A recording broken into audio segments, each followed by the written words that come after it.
Hello guys, कैसे हैं। आशा करता हूँ कि आप लोग अच्छे होंगे और अच्छे से पढ़ाई कर रहे होंगे।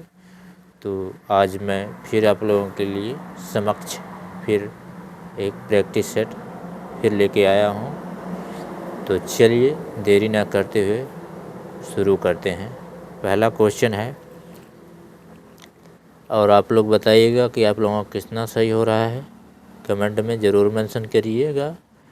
तो चलिए पहला क्वेश्चन है, पाय महावर दैन को नाइन बैठी आए, फिर जाने महावरी एड़ी मीड़ती जाए। ठीक, में कौन सा अलंकार है? अतिशयोक्ति है या भ्रांतिमान है या संदेह है या प्रतीप है? तो इसका राइट आंसर हो जाएगा भ्रांतिमान अलंकार। ठीक, देखिए हम जहाँ पे बैठे हैं थोड़ा सा वहाँ पे हाईवे है, तो जो गाड़ियाँ आती हैं तो उनके कारण जो है हिलता रहता है बुधारा। जैसे आप लोग घबराइएगा मत। तो चलिए दूसरा क्वेश्चन, निम्नलिखित शब्दों में से नपुंसक लिंग का चयन कीजिए। स्त्री या दारा या कलत्र या पत्नी। तो इसका राइट आंसर कौन सा हो जाएगा? नपुंसक लिंग। दूसरा क्वेश्चन है, निम्नलिखित शब्दों में नपुंसक लिंग का चयन कीजिए। स्त्री है, नपुंसक लिंग या दारा है या कलत्र है या पत्नी है। तो इसका राइट आंसर जो है दारा हो जाएगा। ठीक, सही कोई मारा है। अब तीसरा क्वेश्चन है, पीपर पात सरिस मन डोला। पीपर पात सरिस मन डोला मन क्या है? तो उपमेय है या उपमान है या वाचक है या धर्म है? तो पीपर पात यानी पीपर के पत्ते की तरह मन डोला, तो पीपर जो है पत्ता जो है उपमान हो जाएगा और मन क्या है उपमेय हो जाएगा। तो इसका राइट आंसर ए हो जाएगा। ठीक है, अब चलते हैं चौथे क्वेश्चन की तरफ। अद्भुत रस का अस्थायी भाव है, जुगुस्सा है या क्रोध है या विस्मय है या निर्वेद है? तो इसका राइट आंसर हो जाएगा अद्भुत, यानी जुगुस्सा होता है घृणा का, अद्भुत रस विस्मय का हो जाएगा। ठीक है, इसका राइट आंसर सी हो जाएगा। अब पांचवा क्वेश्चन है, गुलाम मंडी उपन्यास की लेखिका हैं मैत्री पुष्पा या मृदुला गर्ग या महुआ माझी या निर्मला भुराड़िया। तो इसका राइट आंसर कौन सा हो जाएगा? इसका राइट आंसर जो है निर्मला भुराड़िया हो जाएगा। छठवां, ठीक है, छठवां क्वेश्चन है, बसंत के 4 पर्यायवाची दिए गए हैं, इनमें से त्रुटिपूर्ण कौन है? ऋतुपति या कुसुमाकर या मधुमास या कांतार? तो ऋतुपति ये भी बसंत का है, कुसुमाकर ये भी, मधुमास, कांतार जो है जंगल का हो जाता है। ठीक है, अब सातवां क्वेश्चन है, विभाव, अनुभाव और व्यभिचारी भावों के संयोग से रस की निष्पत्ति होती है।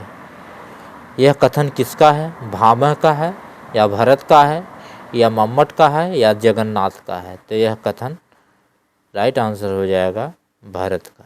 ठीक है, आठवां क्वेश्चन है, शिवा को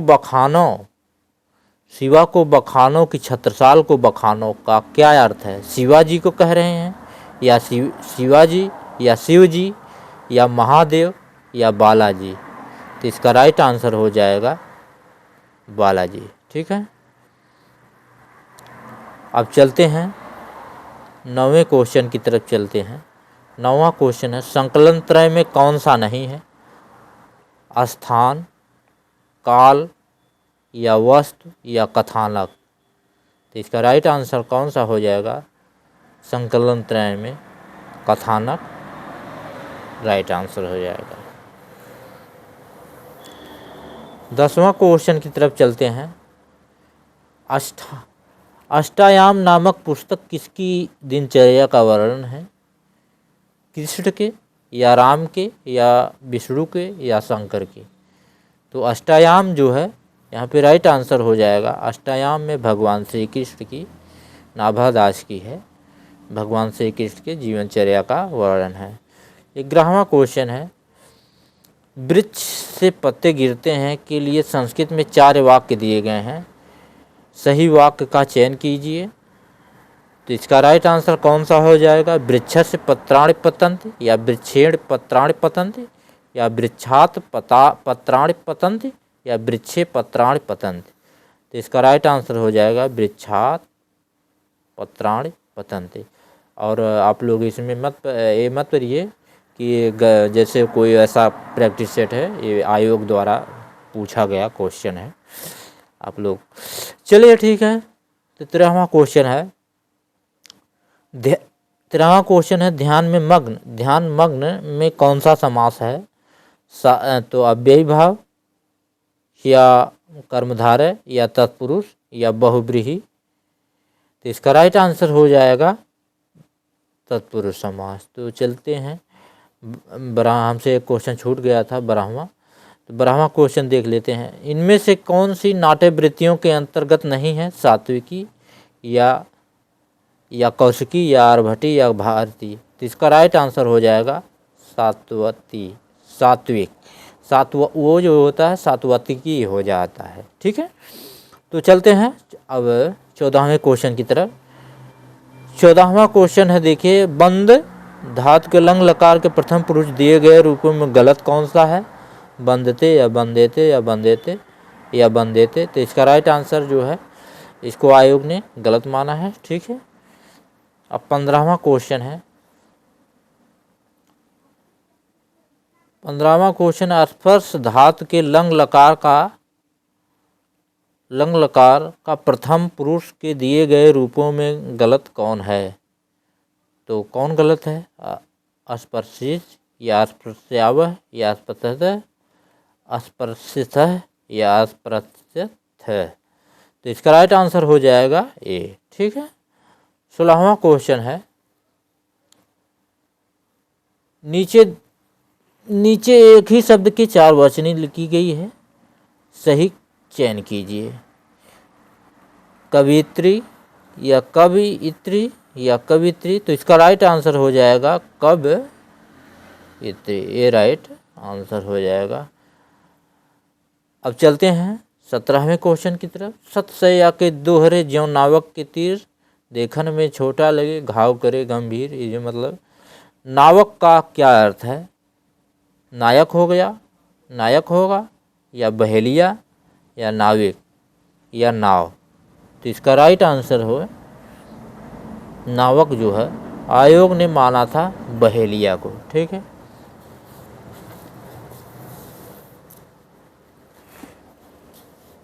अब चलते हैं 18वें क्वेश्चन की तरफ।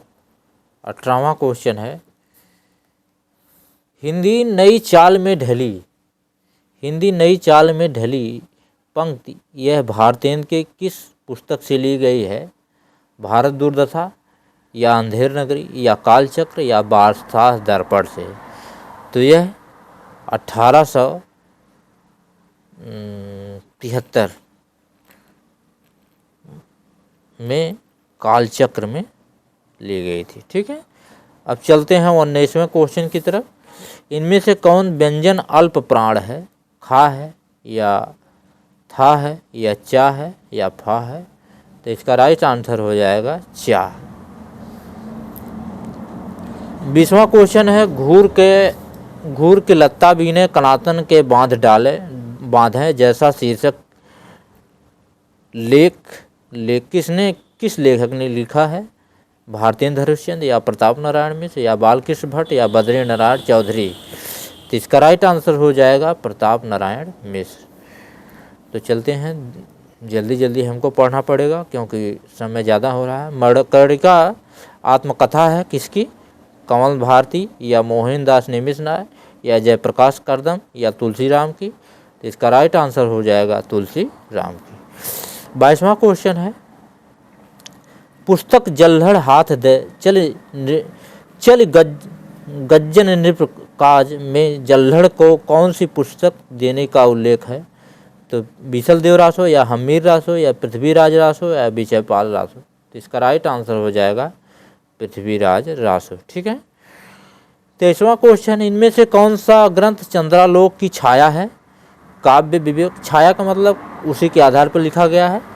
तो कौन, काव्य विवेक या कविकुल कल्पतरु या भाषा भूषण या काव्य प्रकाश। तो इसका राइट आंसर हो जाएगा भाषा भूषण, जो जसवंत सिंह का है। ठीक है, अब चलते हैं 24वां क्वेश्चन है, सिकंदर लोदी ने किसके कहने पर कबीरदास को जंजीर में बांधकर गंगा में डुबाया था। तो इसका राइट आंसर हो जाएगा गुलाम मंडी या मोहम्मद शाह या शेख तकी या शेख फिदा हुसैन। तो इसका राइट आंसर हो जाएगा शेख तकी। और आप लोग बताइएगा कि आप लोगों का कितना सही हो रहा है। 25वां क्वेश्चन है, आचार्य रामचंद्र शुक्ल की दृष्टि से किस युग के लेखकों की दृष्टि व्याकरण के नियमों पर अच्छी तरह नहीं जमी थी। द्विवेदी युग के या भारतेंद्र युग के या छायावाद के या प्रगतिवाद युग के। तो इसका राइट आंसर हो जाएगा भारतेंद्र युग के। अब चलते हैं 26वां क्वेश्चन, इतना सुन के पातशाही जी श्री अकबर शाही जी आदि शेर से सोना नरहर दास चारण को दिया, इनके 1.5 शेर से सोना हो गया, रास वंचना पूर्ण हो गया, आम खस बरखास हुआ। यह पंक्तियाँ किसके संबंध में हैं।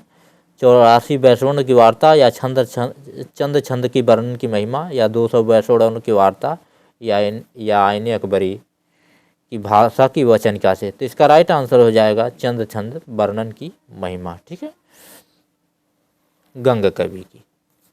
अब 27वां क्वेश्चन है, 27वां, हमारे सबसे मधुर गान वे हैं जिनके विषादपूर्ण भाव व्यक्त किए जाते हैं। यह पंक्ति किसकी है, शेली की है या टेनिसन की है या वर्डवर्थ की है या कीट्स की है। तो इसका राइट आंसर हो जाएगा शेली की। 28वां क्वेश्चन है, वाक्य विचार के अंतर्गत क्या अध्ययन किया जाता है। शब्दकोशों का या वर्णों का या वाक्यों का या दोनों का या ए बी दोनों का। तो इसका राइट आंसर हो जाएगा वाक्यों का। ठीक है, 29वां क्वेश्चन है, फरिश्ते निकले के मुख्य पात्र हैं चंपा बाहू, बेला बाहू या नरगिस बहू या चमेली बहू। तो इसका राइट आंसर है, आप लोग याद कर लीजिएगा, ये चंपा बाहू हो जाएगा। 30वां क्वेश्चन है, उपन्यास के तत्वों में कौन सा नहीं है। कथावस्तु या चित्र निर्देशन, चित्र चरित्र या कथोपकथन या रंग निर्देश। तो इसका राइट आंसर हो जाएगा रंग निर्देश। ठीक है, 31वां क्वेश्चन है, निम्नलिखित में से कौन सा अर्थ प्रकृतियों के अंतर्गत नहीं आता है। कार्य, पताका, प्रकृति या विषादंत। तो इसका राइट आंसर हो जाएगा विषादंत। ठीक है, अब चलते हैं 32वां क्वेश्चन, आजमगढ़ रीडर किस प्रेस से प्रकाशित हुई थी। गवर्नमेंट प्रेस से या अपना प्रेस से या इंडियन प्रेस से या इलाहाबाद प्रेस से। तो इसका राइट आंसर हो जाएगा इलाहाबाद मिशन प्रेस से। 33वां क्वेश्चन है, हिंदी भाषा में रचना करने पर किस सूफी कवि को मुसलमानों का उपालंब सुनने को मिला था। जायसी को या उस्मान को या शेख नबी को या नूर मोहम्मद को। तो इसका राइट आंसर हो जाएगा हिंदू मकबर पावन राख है का बहुत हिंदी भाख हो। तो ये नूर मोहम्मद की रचना उन्हीं को मिला था। 34वां क्वेश्चन है, इनमें से कौन सा शब्द तत्सम का नहीं है। क्षीर या मयूर या सफ़ेद या शीर्ष। तो इसका राइट आंसर कौन सा हो जाएगा, तत्सम नहीं है कौन। तो क्षीर माने खीर होता है, मयूर का मोर हो जाता है, शीर्ष का मतलब चोटी, शीर्ष मतलब ऊंची चोटी। तो सफ़ेद इसका राइट आंसर हो जाएगा। अब 35वां क्वेश्चन, निम्नलिखित शब्दों में से कौन तत्सम है। कुक्कुर या कुत्ता या पिल्ला या कुकुर। तो इसका राइट आंसर हो जाएगा तत्सम कुक्कुरम। कुक्कुरम लिखा जाता है, तो इसका राइट आंसर यही हो जाएगा। 36वां क्वेश्चन है, निम्नलिखित में से एक ही शब्द वर्तनी की 4 तरह से लिखी गई है, सही का चयन कीजिए। कौन सही है, अनुगृहीत है या अनुगृहीत है या सब। तो इसका राइट आंसर हो जाएगा अनुगृहीत। तो इसका राइट आंसर सी हो जाएगा। ठीक है, मिला लीजिएगा। 37वां क्वेश्चन है, इनमें से कौन सा शब्द कर्माधार समास का उदाहरण है। कौन सा है, अंधकूप है या गृह प्रवेश है या तिरंगा है या सुख दुख है तो इसका राइट आंसर हो जाएगा कर्मधारय का अंधा है को। ठीक। 38वां क्वेश्चन है, ये देखिए, कर्म के बिना वह लूला लंगड़ा, ज्ञान के बिना अंधा और भक्त के बिना वह हृदय विहीन, क्या वह निष्प्राण रह सकता है? में वो किसके लिए प्रयुक्त हुआ है? धर्म के लिए, ब्रह्मा के लिए, भक्ति के लिए, श्रद्धा के लिए? ये पंक्तियाँ आचार्य रामचंद्र शुक्ल की है। हिंदी साहित्य का इतिहास में आप पढ़ेंगे तो यह पंक्तियाँ दी गई हैं। तो इसका राइट आंसर हो जाएगा, कबीर के बारे में उनके पीछे लास्ट वाले पेज में लिखा गया है। यह पंक्तियाँ आचार्य रामचंद्र शुक्ल द्वारा लिखी गई हैं। तो इसका राइट आंसर हो जाएगा धर्म के बारे में वो कह रहे हैं। 39वां क्वेश्चन है, इनमें से कौन सी बोली पश्चिमी हिंदी के अंतर्गत नहीं आती है? तो खड़ी बोली या ब्रज भाषा या कन्नौजी या अवधी। तो अवधी बघेली छत्तीसगढ़ी जो है पश्चिमी हिंदी के अंतर्गत नहीं आती है, यही राइट आंसर हो जाएगा। और आप लोग कहते हैं एक ही वीडियो बनाइए, देखिए कितना लंबा हो गया, 16 मिनट का भी हो गया। तो चलते हैं आखिरी क्वेश्चन, रमणीयार्थ प्रतिपादक शब्द काव्यम, परिभाषा किसने दी है? भरत ने या जगन्नाथ या भामह या विश्वनाथ? तो इसका राइट आंसर हो जाएगा जगन्नाथ। ठीक है। और आप लोग कमेंट करके बताइएगा कि आप लोगों का 40 क्वेश्चन में कितना सही हुआ, और इसका मैं दूसरा पार्ट तुरंत मैं लेके आऊँगा। आप लोग इसके लिए आप देखिए, और जो नए हैं तो सब्सक्राइब कर दीजिए, लाइक कर दीजिए। ठीक है, धन्यवाद।